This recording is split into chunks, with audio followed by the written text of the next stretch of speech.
Fernando Russell, o Tucano, o Jack, através do Jovem Nerd, o site, né? Ele fazia parte do podcast, de vez em quando. Eu acho que eu conheci ele através do podcast de RPG. E aí eu achei ele muito engraçado e comecei a acompanhar os podcasts que ele fazia parte.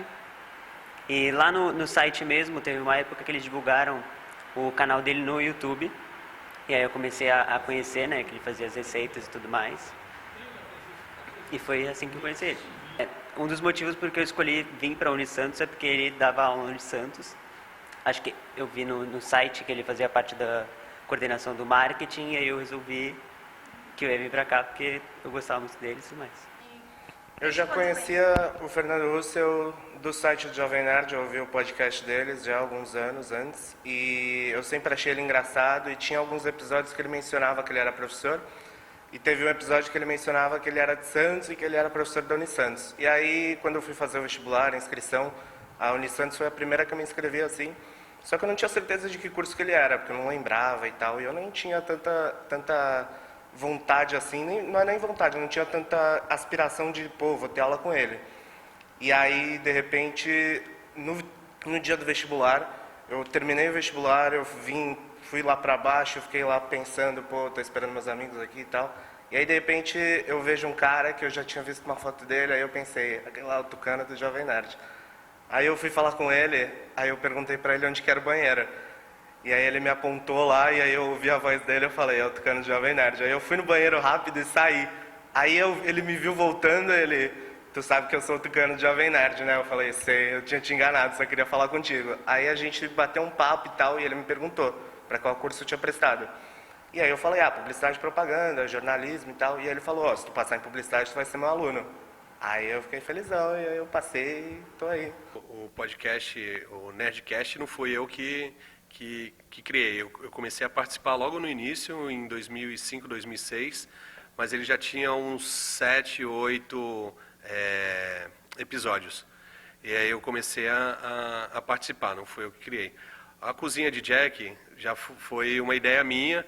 Eu e a minha mulher, a gente fazia uma brincadeira que era, ela escolhia um país, e eu fazia um prato que eu gosto de cozinhar, e eu fazia um prato daquele país, para a gente jantar.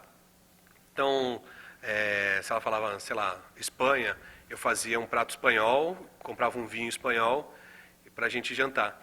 E aí, quando a gente foi fazer um que era um prato francês, era o canard de l'orange, que é pato com laranja, eu pedi para ela filmar com o celular mesmo. E eu publiquei no meu canal pessoal.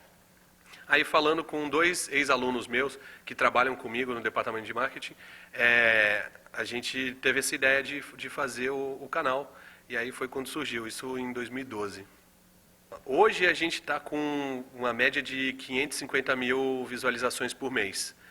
Antigamente tinha um pouco menos, tinha umas 200 mil, porque a gente tinha vídeos só de 15 em 15 dias.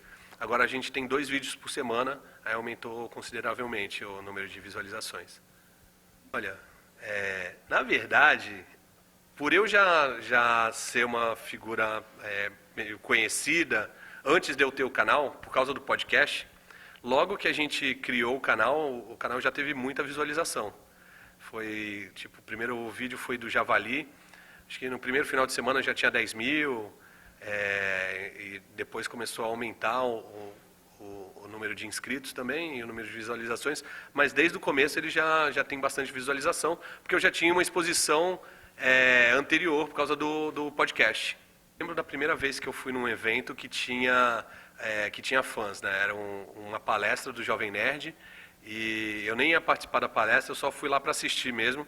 Só que quando eu cheguei, eles falaram assim, o Tucano do Jovem Nerd chegou, tal, não sei o quê. Aí a galera levantou, começou a aplaudir, eu fiquei até assustado, né?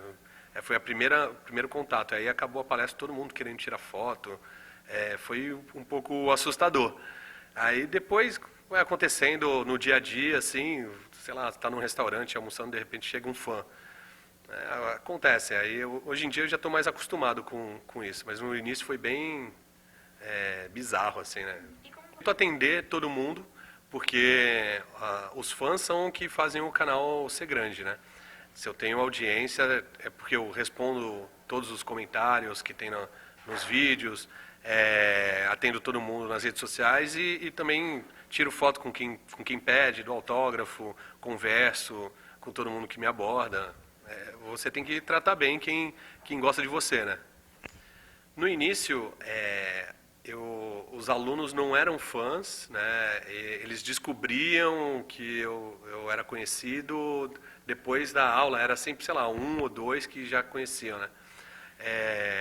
Aí, com o tempo, a fama até vai aumentando e tem alunos que já sabem que eu dou aula aqui e vêm estudar aqui já na expectativa de ter aula. Então, tem vários hoje em dia que já são alunos. Eu lembro a primeira vez também que eu fui numa sala de aula, eu não dava aula para o primeiro ano, eu fui dar um recado no primeiro ano e tinham 2 alunos que eram fãs que ficaram, Tucano, Tucano. E aí, depois, quando eu fui dar aula para eles, eles falaram que eram fãs, que já eram fãs antes e tal, não sei o quê. Mas hoje em dia, na sala já tem algumas pessoas que já me conhecem antes. Você já citou... Eu fiz uma viagem há uns 2 anos atrás.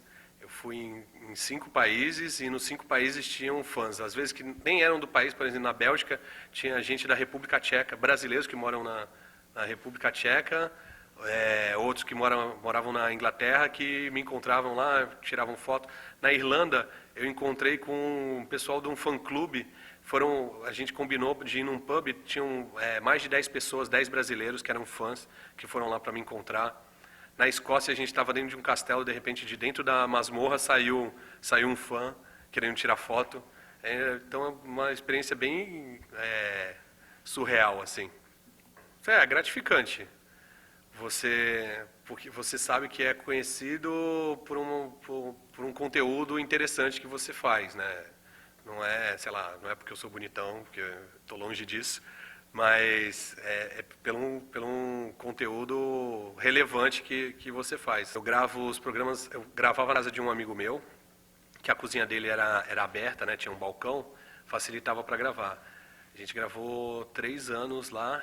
Esse ano, a minha mulher é engenheira, ela fez uma reforma na minha casa só para a gente passar a gravar na minha casa, porque é muito mais fácil gravar na minha casa.